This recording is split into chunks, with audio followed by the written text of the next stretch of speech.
Bold, patriotic, courageous. This is how many describe Yitzhak Rabin.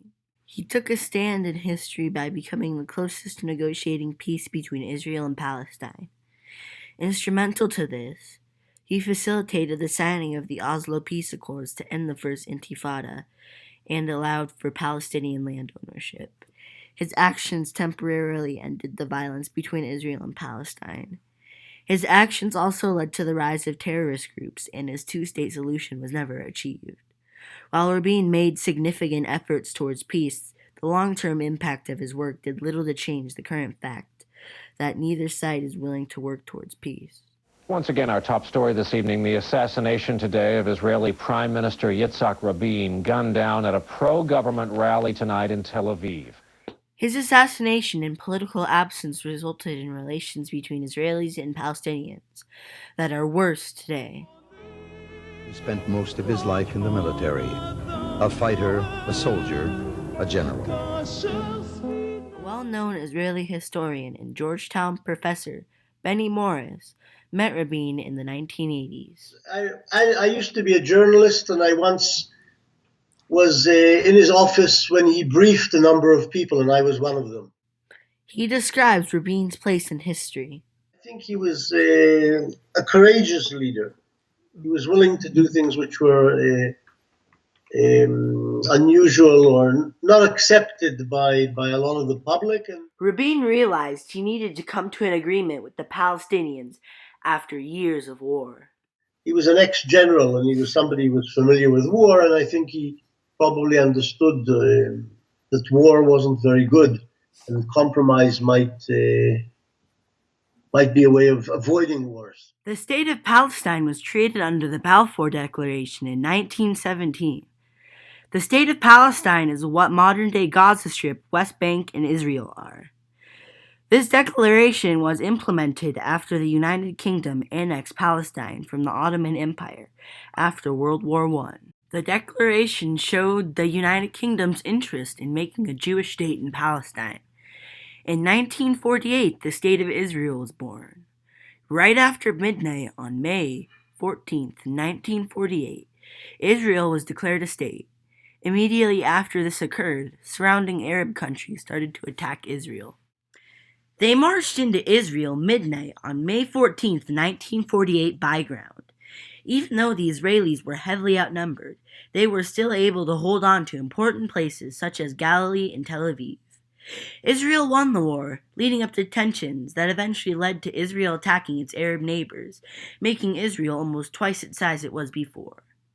Rabin realized the need to take a stand at the end of the 1967 war, where he was a general.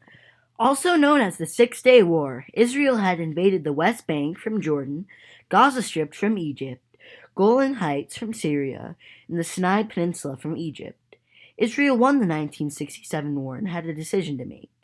Israel had to decide to annex Palestine or grant it independence. During this process, Israelis moved into the West Bank, creating communities. This created problems with Palestinians as more Israelis were taking what they believed to be their land. So Israel annexed Palestine, and Palestinians would unleash attacks on Israel. Yitzhak Rabin was prime minister during this time. He served 2 terms beginning in 1974 to 1977. His next term was 1992 to 1995. During his second term, Rabin started a process of peace. Many, including Jonathan Skiron, who was a historian at the University of Denver Center for Judaic Studies, believe that the ex-general was the only person who could have successfully done this. But there were also other people on the right who may not have liked him, but they would say, like, oh wow, if Rabin thinks that this is safe, then it must be safe, because he would never put our lives in danger. He would never put Israeli security in danger. Professor Morris also agrees. Because he was a general, a lot of people who were suspicious of the Arabs were willing to trust him to make concessions, because he was a general and had been, a famous general. He was somebody whose life had been devoted to Israeli security, so people took it as understood that he wouldn't risk Israel's security. They trusted him. Yitzhak Rabin was the first prime minister of Israel to do many things, including the process of negotiating with Palestine. He was the first Israeli politician to base a campaign solely around peace. In the 1992 elections, the Labour Party, led by Yitzhak Rabin, triumphs.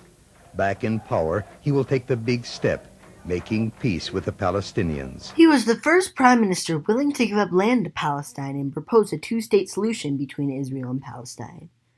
A two-state solution would involve an independent Palestine and Israel. In 1993, a historical moment occurred during the Oslo Peace Accords. Rabin and the leader of Fatah, also known as the PLO, Palestinian Liberation Organization, Yasser Arafat, shook hands while negotiating a peace deal. Rabin signed the Oslo Peace Accords, bringing an end to the Palestinian uprising known as the intifada. The accords were the peace talks between Israel and Palestine. Even though his ideas were revolutionary at the time, he had many supporters that outnumbered those in opposition. Many of his adversaries wanted to kill him, as they thought peace with Palestine was against their religion, and that Rabin was giving away their Holy Land.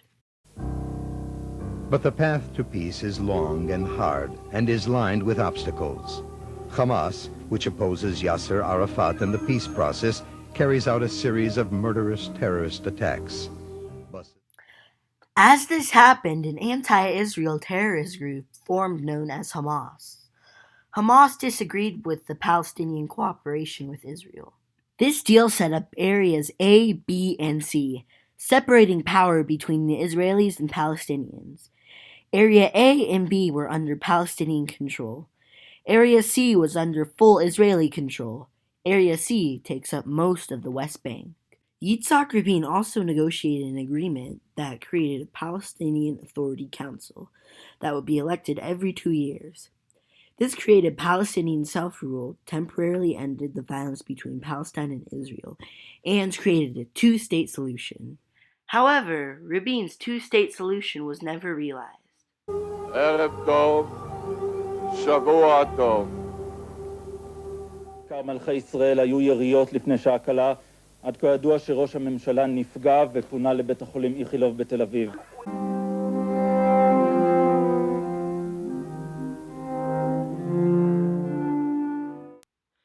He was assassinated on November 4th, 1995 by Yigal Amir.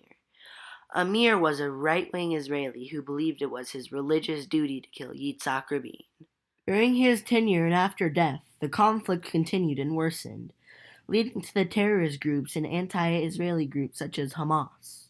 This forced Israel to defend against terrorism by building defensive strategies, and Israel restricted access to Palestine. Making peace with Palestine hasn't been an Israeli priority after Rabin's legacy. Rabin took a stand for peace by becoming the closest to resolving the long-standing conflict between Palestine and Israel through peace talks and by giving up land to assist Palestine in establishing a government. I believe Rabin's leadership is the closest any Israeli leader will ever get to making peace with Palestine. Rabin took a stand in history by becoming the closest leader to ever create peace in this region, making him a significant figure.